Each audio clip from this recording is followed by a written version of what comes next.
So without further ado, I think it's safe to say that we are going to start. So I am beyond delighted to invite our first speaker to the stage. And I would like to welcome Dr. Olawale Ogunlana. Olawale is the director of Deep Knowledge Philanthropy.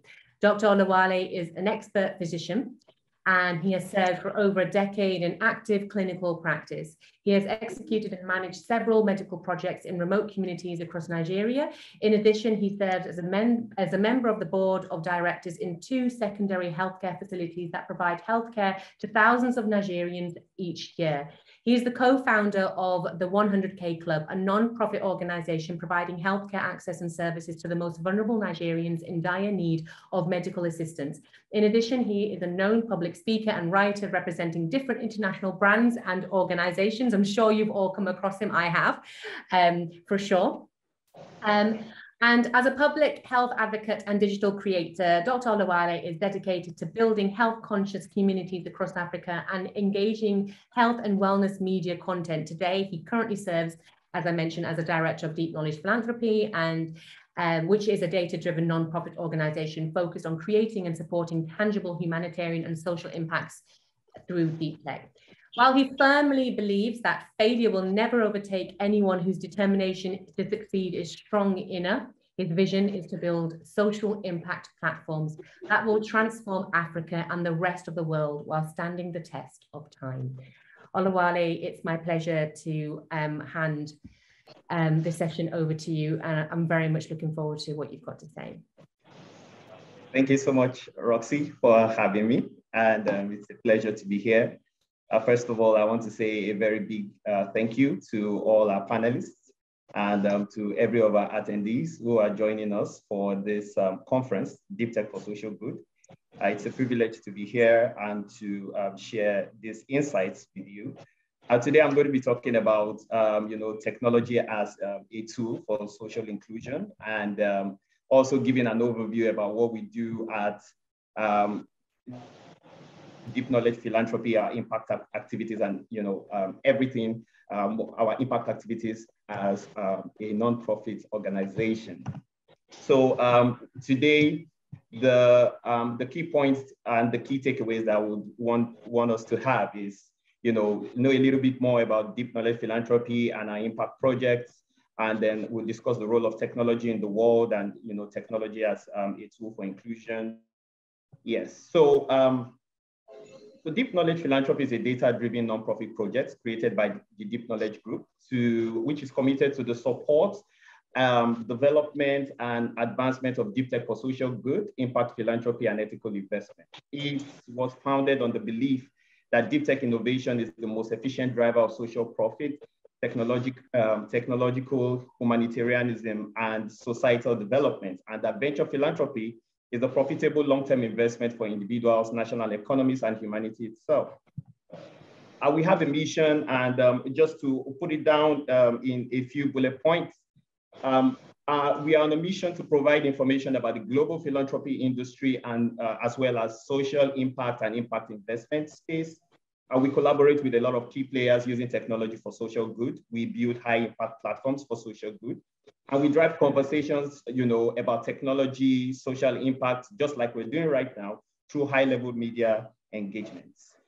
And another key thing that we do here is that we achieve this mission by employing a diverse set of talented individuals who are, living in developing countries around the world, which have this the highest need for sustainable technological and social impact investment.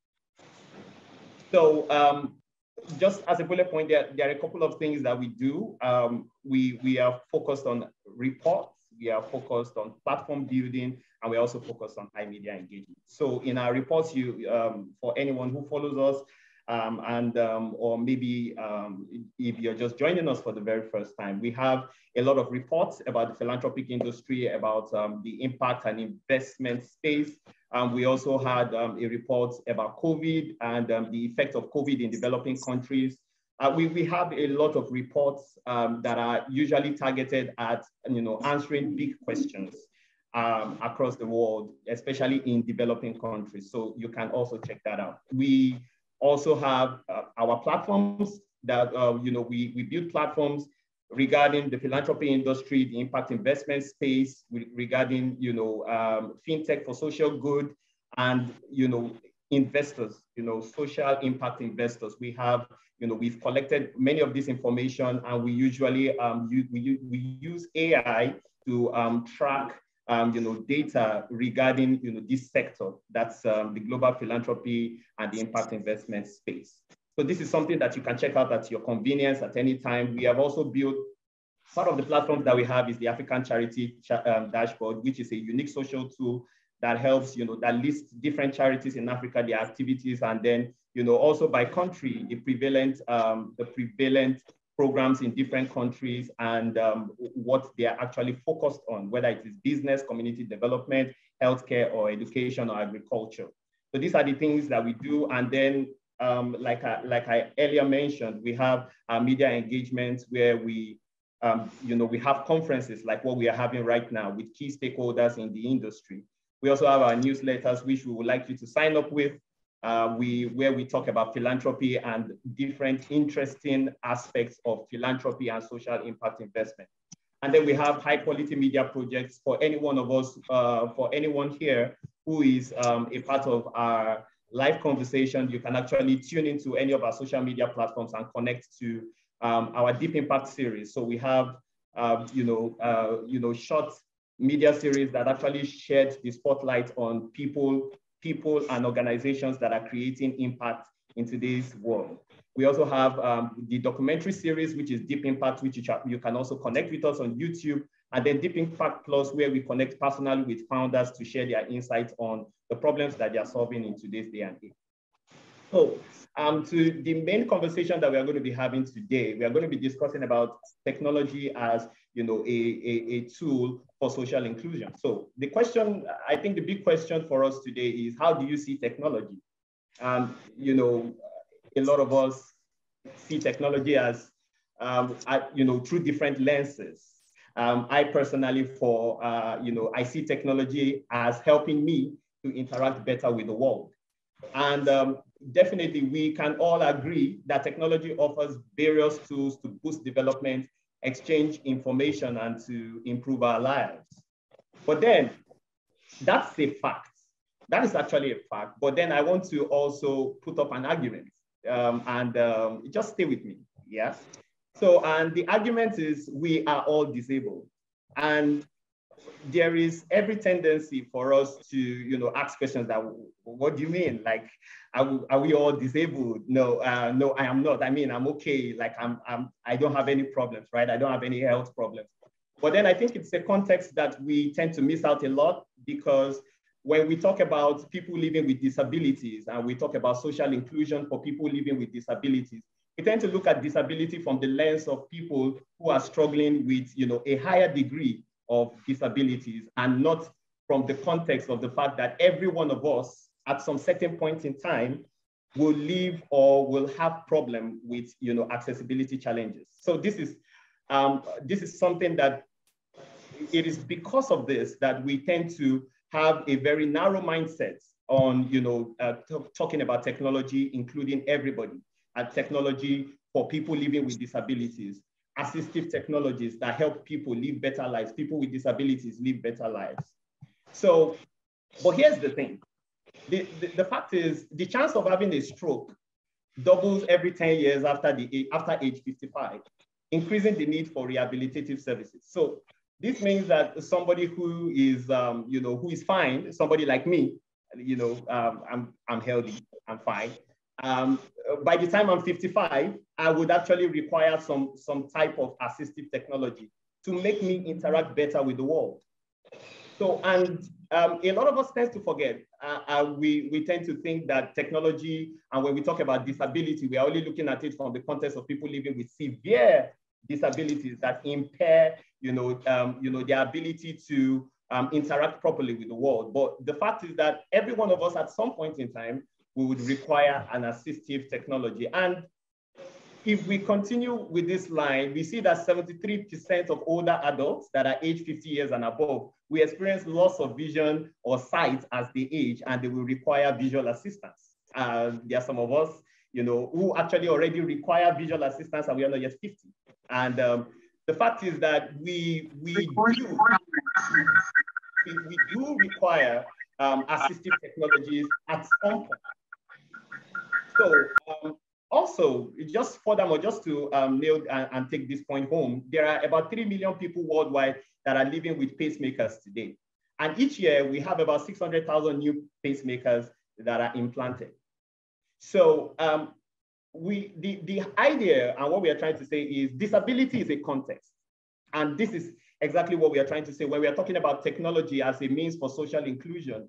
We are talking about ensuring that everybody in the spectrum of disabilities, whether the person that is living with a high level of disability or a low level disability, they all have the equal access to technology, because technology should be a leveler. So it's not a disability problem, it is an accessibility problem. The fact is we are all in need of technology to better our lives, but just to a varying degree. I don't know if you will agree with me, Bob. But according to the World Health Organization, it says that by 2030, about 3.5 billion people will require an assistive technology product. However, only 1 out of 10 people have access to an assistive product today. And this is mind-blowing because for me personally, when I look at it personally, I will require an assistive product sometime in my life. But then, will I be able to get access to it? These are the big questions that we are answering today. And that is why we are having this conversation about technology. How are we seeing technology, regarding assistive technology? Are we just looking at it as technology for people who are living with a high degree of disabilities, or we are looking at it from the angle that this technology should enable everyone, whether it's the person that is living with a high degree of disability, to interact better with the world? We can agree, we can all agree that we harness technology to care for our health needs and better interact with the world as we age. But then why can't we harness technology to allow people with disabilities interact better with the world today? This is the question. This is the major question that we are trying to answer, and we have to discuss. And these are the conversations that we are hoping to have right now and in the near future, regarding assistive technologies and the importance of assistive technology in driving inclusive growth for everyone in the spectrum, whether the person, the person is poor and challenged, whether the person was born with a disability or, has a severe degree of disability. Everyone should have equal access. Technology should enable them interact equally with the world. All right, so I will throw the question again. How do you see technology? Do you see technology better right now? Or do you see technology as just making your own life better, or making the life of everyone in the spectrum, whether the person is living with a disability or a high degree of disability or a low level of disability? Here are a few things that I would just like to say. The most important thing that we must remember here in today's lecture, in today's seminar, is technology should be aimed at driving inclusion for all persons. And when we mean all persons, we mean all persons. Today, we are having a conversation about people who are living with high degrees of disability. But beyond that, we are talking about technology being able to empower lives, people living in remote communities in the world that can't that have trouble getting access to the necessary and the basic amenities of life. Technology should be aimed at driving inclusion for all persons. And today we are focused on people who are living with disabilities, but then there is more to this spectrum, but we'll be focusing on disabilities today. Technology should, the key takeaway here is that we have to provide technology for people, providing technology for people living with disabilities can improve economies. And this is actually a fact, because when we are able to create, we are able to improve the life of people that are living with disabilities. For example, people who have access to, bionic arms, they have access to prosthetics, implant pacemakers. They are able to live better. They are able to be to integrate better with the society and also contribute better to the economy of the country where they live. So And this takes me to the next point, that a breakthrough in assistive technology is a breakthrough for all of us. And this is the fact. We shouldn't look at assistive technology from the lens of we are dealing with technology for people who are living with disabilities, people who are poor, but rather we have to remember that at some point in time, we would require an assistive product at some point in time. So technology, a breakthrough in assistive technology is a breakthrough for all of us. And the fact is, we all need to create better ecosystems to grow assistive technologies. So in my research for this seminar, you know, I realized that the United Kingdom is among the countries in the world that is actually trying to even the odds for people living with disabilities. And one of the things that they do is, you know, right now, the UK has been ranked 7th in global expertise for assistive technologies.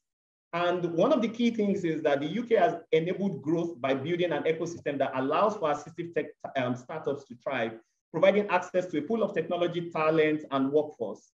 The United Kingdom also fosters better social integrations for people living with disabilities. The question is, can this be replicated in different governments around the world? Can we try as much as possible to look at assistive technologies as you know, an important tool to improve global economies? These are the questions that we are having today. In our last report by Deep Knowledge Philanthropy, we actually talked about assistive tech in the UK. We actually had just an overview about assistive technologies and the importance of assistive technologies, you know, driving growth in the UK. And please, if you have some free time, make sure you check that out.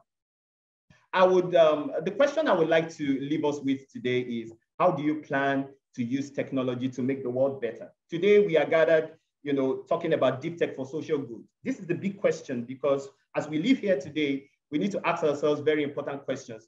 How do we plan to use technology to make our world better? In the question of assistive tech, we are talking about using technology to make the lives of people living with high degree of disabilities to have better lives, to better integrate with the society and be able to interact with the world just like we do.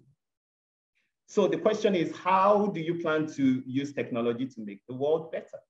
I will end my presentation today with a quote from Marie Curie. And the quote says that you cannot hope to build a better world without improving the individuals. To that end, each of us must work for his own improvement and at the same time, share a general responsibility for all humanity. Our particular duty being to aid those whom we think we can be most useful. Thank you so much for being a part of today's presentation. And I'm glad to yield my mic. And I hope that the rest of the speakers will be able to share more of their insights with you. And we at the Deep Knowledge Group are also trying to answer this big question: what are we doing what can we do to make technology better? And we are trying as much as possible to collaborate with partners, work with key stakeholders in the industry so that we can impact the necessary change for the world. Thank you. Olawale, thank you so much. That was really inspiring. And you and I have had several conversations about assistive technology and what it means to us and to everybody else, and how it's not. And I think it's really interesting to touch upon what you said about not limiting it just to people with disabilities, and to really take into account those that will require assistive technology later on in life as you're getting older, you know, for vision, for hearing, and just things that are part of natural aging as well. So it was absolutely fascinating. A lot of what you said has resonated with me personally. And I'm really excited, I think, for sure, to touch upon some of the commentary that you've made. Your passion, you exude passion, I think we can all agree. Yeah. And it's inspiring to hear. And I think one of the things I said to Katrina is we need to protect Olawale at all costs. We need people with this drive and this passion to actually make our world a better place, because I think that's for sure at the forefront of everything that you do in your thinking. So thank you so much. It's been a privilege to have heard from you. And I'm very excited to have the Q&A later.